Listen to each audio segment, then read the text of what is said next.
Joseph Thomas Tommy Recco, born 1934, nicknamed Geronimo, is a French serial killer.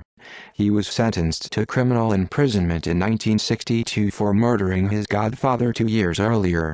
Released in 1977, he killed 3 cashiers in Béziers in December 1979 and 3 other people, including an 11-year-old, in Carqueiron in January 1980. He was sentenced in 1983 to life imprisonment without parole for these 2 triple murders. An inmate since 1980, Tommy Recco is one of the oldest detainees in France. Crimes. Implication assumed in the disappearance of 3 German tourists more than half a century ago. The trial on the disappearance at sea of 3 young German tourists whom he would have walked near on the Aegean coast led nowhere. First murder in 1960 in Propriano, Corsica. Tommy and his younger brother Pierre were fishing with dynamite.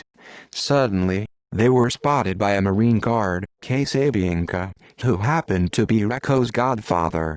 For the fear of being caught poaching and fired, Tommy Recco panicked, rushed to the beach and shot his rifle at his godfather, and to make sure he was dead, he beat him several times with the butt of his rifle, taking a big stone and violently hit his head with the latter.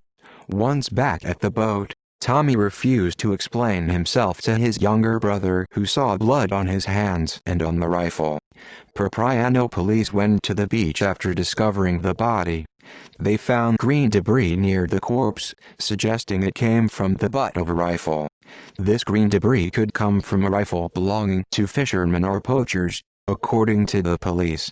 Then a rumor spread that Recco had something to do with the murder. The police decided to interrogate him and realized he was the godson of the victim. Recco denied any involvement in the murder. Recco's family, led by his mother, already bereaved by the death of one of his brothers in a car accident and an infant's death, believed strongly in his innocence.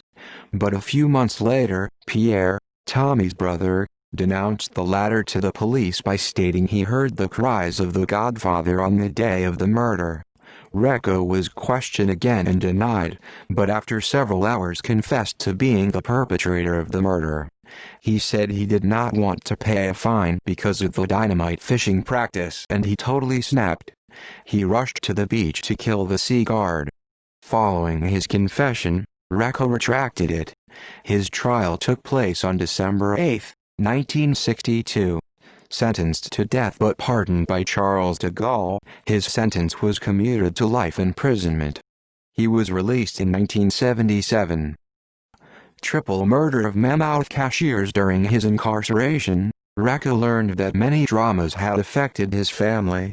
One of his brothers, Toussaint, was killed in 1973 by his brother-in-law who had a dispute with him. Pierre, his younger brother, was killed in 1976 by 2 hooded men while anchoring his boat. One of his sisters, Francine, the wife of Toussaint's murderer, fell down the stairs and died a few months later. Released on parole in November 1977, Recco moved to Marseille to start a new life and began working in a shop that sold diving suits. In December 1979, a massacre occurred at the Mammoth shop in Béziers, where 3 cashiers under the age of 30 were executed in the counting room of the store's recipe. In addition, 700,000 francs was stolen. The investigation proved difficult for police, as nobody had seen or heard anything. The police found that the victims had all been shot in the back of the neck and assumed that the killers responsible were not afraid to act. The Béziers police brigade was unable to identify the perpetrator, and the investigation was halted. Triple murder in Carqueiron. 3 weeks later, in January 1980 in Carqueiron in the Var department, an 11-year-old girl heard her father arguing with another man. She decided to call her mother at work, at children's home, but the mother who had already left. The little girl then spoke to the director of the home, who immediately warned the girl's closest neighbors. Cow Utrix, a neighbor of the girl, went to see what was going on. Worried about her husband not returning, Udrix went to the girl's house where she discovered the body of her husband and the girl on the floor. She warned the gendarmes, and once there they discovered, in the basement of the house, the father's corpse. The gendarmes gathered a preponderant clue. The girl reported to her mother's director that her father was arguing with René's cousin. The gendarmes conducted research to determine who was René's cousin, discovering that a certain Tommy Recco had a cousin called René and that he knew the girl's father.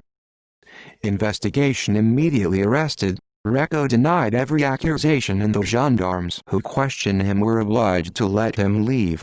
Another gendarme took over, and Recco saw his cousin from the gendarmerie brigade. Surprised, he asked the gendarme why his cousin was here, and he replied that he was here because of what you did. Then Recco wanted to tell why he had killed the 3 people at the villa. He said he wanted to buy a gun from the girl's father, whom he knew well. The latter refused, and an argument broke out. Recco saw red, and decided to kill the man. Then he came out of the basement, crossed the garden, met Udrix, who came to see what was happening, followed him into the house and killed him by shooting him in the neck. He found himself alone in front of the girl and said that he panicked, killing her so as not to leave any witnesses. However, following his statements, Recco retracted them. The public prosecutor in charge of the Béziers massacre case had knowledge of the triple murder in Iran and noted that the 3 victims were killed by gunfire, like the 3 cashiers in Mamouth. He teamed up with the prosecutor in charge of the triple murder in the villa, and as a result of expert reports, discovered that the same weapon or the same type of weapon was used in both cases. Recco was therefore questioned about his possible involvement in the triple murder in Béziers, but the latter refused. Nevertheless, in May 1980, a pensioner arrived at the police station in Toulon and declared that the person responsible for the triple murder in Iran, whose photo was published in the newspaper, was present at the Mamouth shop on the day of the slaughter. The pensioner said that this person, Tommy Recco, was suspicious and looked around the shop as if he was looking for someone or something. The pensioner remembered this person because of his sparkling blue eyes. Again questioned and confused by a witness, Recco denied having been in the Mamouth shop in December 1979. The pensioner later recognized Recco during a recording session. 2 reconstructions were organized. One at the Mamouth store and the other in the villa in Iran, but these reenactments brought nothing concrete insofar as Recco brought no element that could explain why he committed the 2 triple murders. However, police learned that Recco had delivered a diving suit, as part of his work, to the Mamouth store, and was thus able to spot the cash room and come back another day to steal money. The cash has never been found. While Recco was awaiting trial, police learned that Antoine Recco, his father, was involved in the disappearance of 2 21-year-old girls.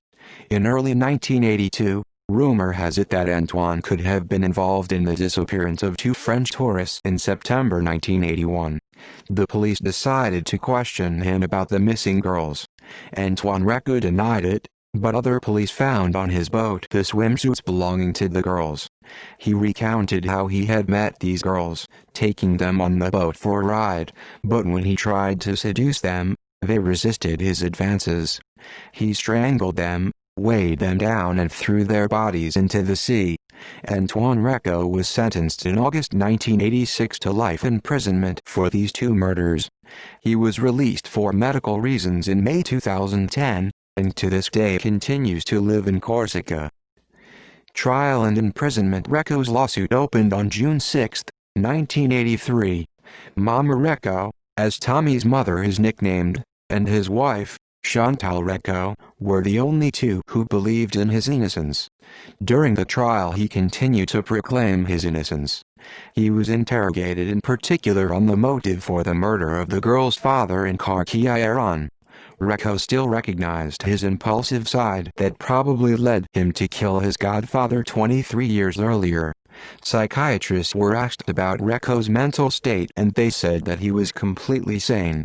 His boiling and impulsive character led to a flurry of uncontrolled violence that drove him to murder. Paul Lombard was a supporter of Recco. At the end of the trial, he was sentenced to life imprisonment without penalty.